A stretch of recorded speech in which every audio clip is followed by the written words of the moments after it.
karma sakhan zona shmuelan khanin kilaim chungchang kilaim chu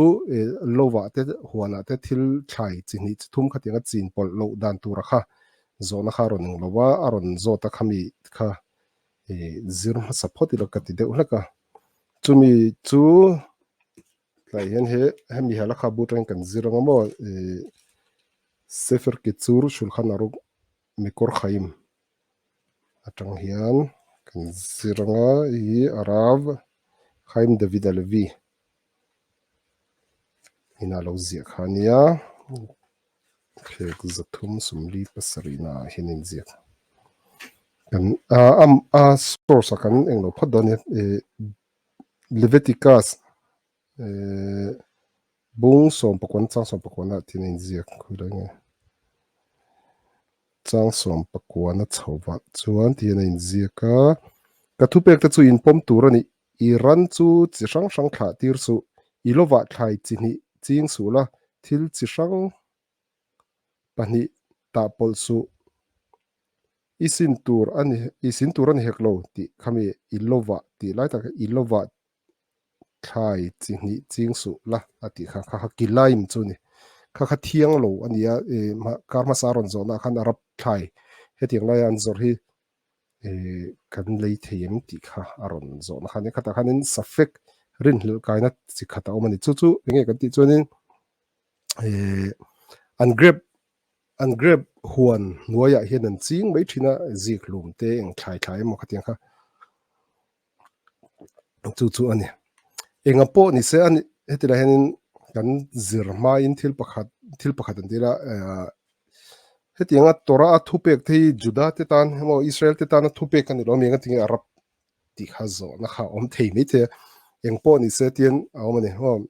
safek de oraita le khumra ti ni chu tora atanga thupek rin hel kaina chu le khumra a fir taka kalpui turani ti ni tiania chu kilaim chungchang kha khami thlai chin pol chungchang kha tora atanga thupek ti lo tur thupek ania chuwang chuanin fiam khur tak le fir taka kalpui turani tin hemi hi israel ram chung chawa zom turani mo ram thiang ni ba chaw zom turani ram pon a chona ka chin pol thei ase israel ram chunga chuanin mitzvot hatuyot baaretz tinia israel ram chung chawa zom chi mitzvot thupek sang sang kan nen tinan trumatu masrot soma pakhat pek chungchang te shmita te khateng sang sang kha ania tin chuta chuanin kilaim po chu telani o thlai chin pol lo tur chungchang po chu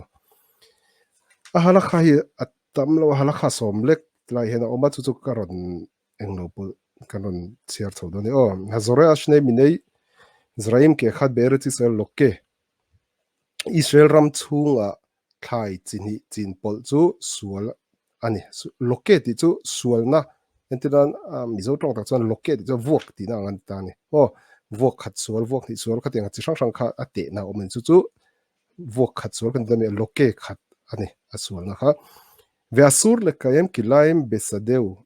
wa huana chuanin kilaim thai achin pol thiang lo ni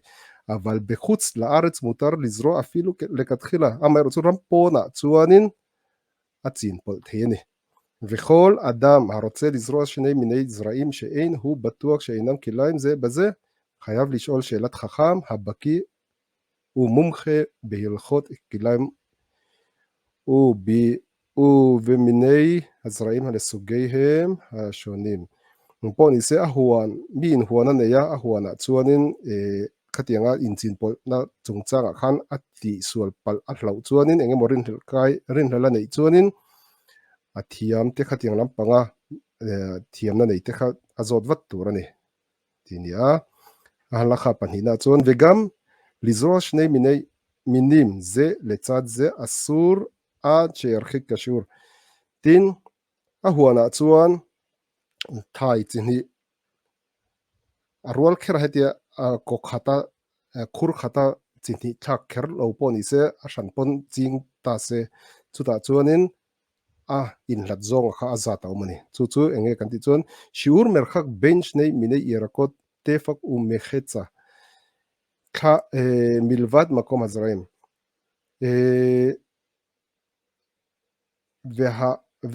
וההרחקה זאת היא בשעת הזרעים.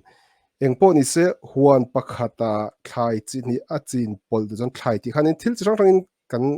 hriatur bulam chi a oma chu chu tuvu a tinia kidniot ara amu ei chi khatiang be te badam te khatiang chi rang ha kidniot tinia chin thil pakhat chu iarakot kan ti chon thlai hring ong chi an tina an tram te zi khlum khatiang chi rang rang bel khatiang chi rang rang kha thlai iarakot ti jingami chunia chu da chuanin iarakot mi in alo ching du ani chona huana a huan ti khan lo te po leipui te a compound a huan a in bula huan me me a po ni ta se chuti inkar thlai le thlai inkar hlat lam a chu sum khat le a chan ve toren chu chu kan hria thiam thei dan torin centimeter som panga vela indai dan turani chumi te hun tur chu a thlai chitlak thlak huna khan ani moron to huna chuna kung te kharon troi thei ta khatiang ni lo khan a thlai chi a kha kan chin lai khan a in hlat zong tur chu centimeter som panga vela in hlat tur ani thlai le thlai ti chuan phalakha pathumna bench nei minei kitniot o shnei minei tvua charik narkhik eser amot ve khomesh bench nei bein shnei minei kitniot o shnei minei tvua kitniot kan ti khan chi khan amu ara ei chi ara thai ang chi si ara ei chi an tram bin te be ang chi te khatiang chi ani chuan emo bu lam chi hui te khatiang chi rang rang barli khatiang chi rang rang a kha chi in ang lo entram bu le hui ti te mo rice le hui ti te badam le be ti te khatiang ha in chin dai dan na in chin hlat zong tur chu tong som le mun nga thenam hun khat ang vele in hlat tur ne chu chu meter ruk le centimeter som pahni a in dai dan na in hlat tur ani ubein shnei uvein يرق لبين تبوء أو كدنيات مرخيك شيشة تفخيم خميشم شمونة سنتيمتر كاي شين أنتي يرقود كنتي لي بو لمتي مو كدنيات لمتي إموها إن كارا توان سوم هم توني تسوتو سوم كتي sum ruk a inkar hlata om tur chu chu centimeter som nga le pariat a inkar hlata khan om tur ani efshar gam le hafrid beinayhem בגדר או צורת הפתק כמו שעושים בתיקון במבואות וטוב לשאול שאלת חכם אמר צוטיאnga איnkar hlata siam lo ani chuan du chuanin indai dan na turin pal emo khatiang po kha siam theya tin chutianga asiam lo ni pon churat petak asiam thin churat petak ti chu ban aphunanga ainkara khanin engemo akham theiani khatiam po khani dai dan na kha siam theiani ainga po chu ni se chutianga chunin engtia ti tur zonge ti chungchanga chuanin aman ati ve mai ma khanin amit akhatiang lam panga thiam te kha zo tur ni raf te mo rabite dalet halakha palina שגג או הזיד וזרה כלי זרעים חייב לעוקרם או לתקן גדר או צורת הפתק ומה שגדל כבר אינו נאסר. אין פה ניסה מיין עלו תי לוי עלו צין פול אמו עתי פל תיל תואה עלו צין פול פל אני צואן ארון טו הונה פה פוי וטורני פה פויה פי טורני אני לא צואן ani lo chuan kan sei to kha ainkar dai dan na tur khanin pal asiam tur ani palemo churat pe tak emo kha asiam tur ani engpo ni se alo tol lian to a ra te lo chu to ei thei alo ni chuan a ra amo a hna amo khating ai tur kha chu ei thiang lo ani chuang lo ani a thian lo na lai hun chu a chin pol lai kha ni mo a chin hun lai kha ni pangana אסור לזרוע ירקות או תבואה בצד הגפנים או ליטה גפן בצד ירק או תבואה ואם עשה כן נאסרו שניהם בהנאה, הירק או התבואה והגפנים. em po ni se tora ina athil tumbera ale athil tumbera chu englo khani grape huan chungchang ania chu wang chu heti rai pan ron soidon ani yerakot thai hring emo tvua bu lam emo kidnio tangchi kha grape kung sira bula aphun turani lowa phun emo ching turani lowa ani lopon thai amo khatiang bu lam chi a chin na hmun bula khan grape a ching turani lowa lo ching lui ta se lo ching ta se a thai ate entinan thai hring ani emo bulam chi emo ag fanim a englo a grape amo kha thiang lo ani thiang lo a thian lo na chu enga thiang lo mo ka ti chu hana ti hian in thil chong zonga kok thiang lo wa e nom sak puina na man thiang lo ni chu chu enge om jagan chu hral chu po thiang lo wa gentle hena pek po thiang lo wa ran hne na pek po thiang lo ni nom sak puina shim shim kham thiang lo ni hai vesorfim etakol avaya hal turani אפילו הקש של התבואה והעצים של הגפנים ואסור ליהנות מהם בשעת השרפה. כאן הלאי צואן הקאנג לאי הקה אין פה ניסה אמול תה לא קאנגה מו הטרנג לא קאנגה פה כאן נום סקווינה מן תיאng lo ni enge ochu chu kan ti choni cigarette tranan te po khamia aling a kang apo kham man thiang lo ni enga ma man thiang lo ni parugna ein isur mishum kil eik kerem ela minei tvua uminei irakot bilvad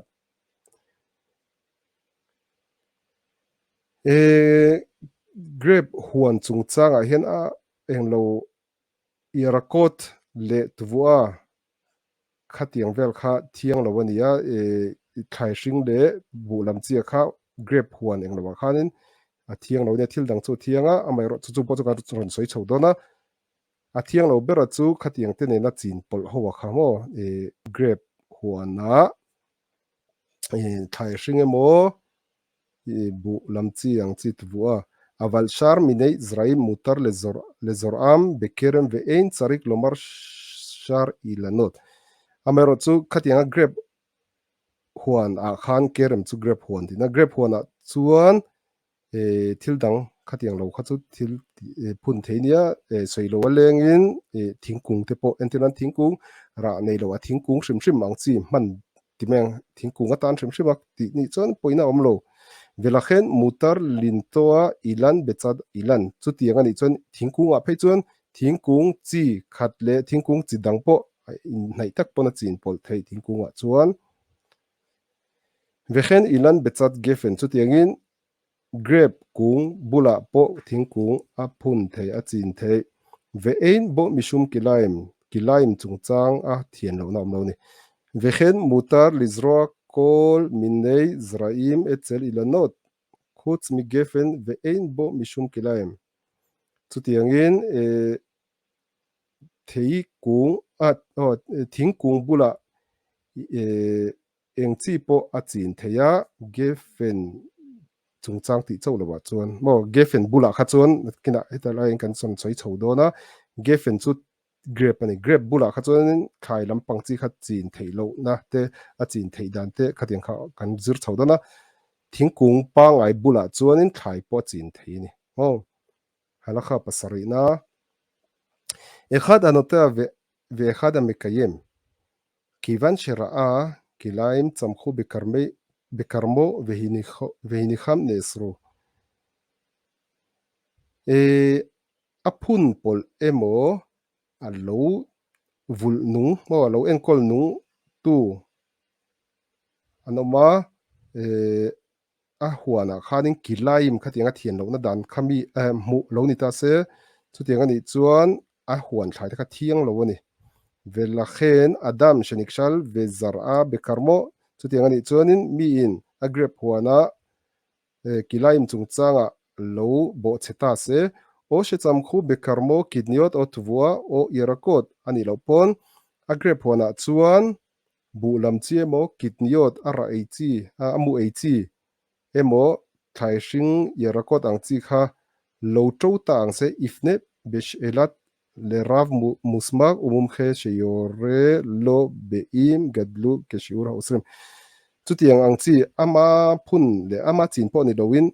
a grep hona khan khatiang thlai dang khalo tho palta se chutiang ani chuanin khatiang lampang thiam rabi te rang takina ron vat tur ne zot vat tur ani engting ti tur paredna שיעור מרחק זרעים מגפן יחיד וכן משתיים, שלושה וארבעה גפנים. פה נעשה גרב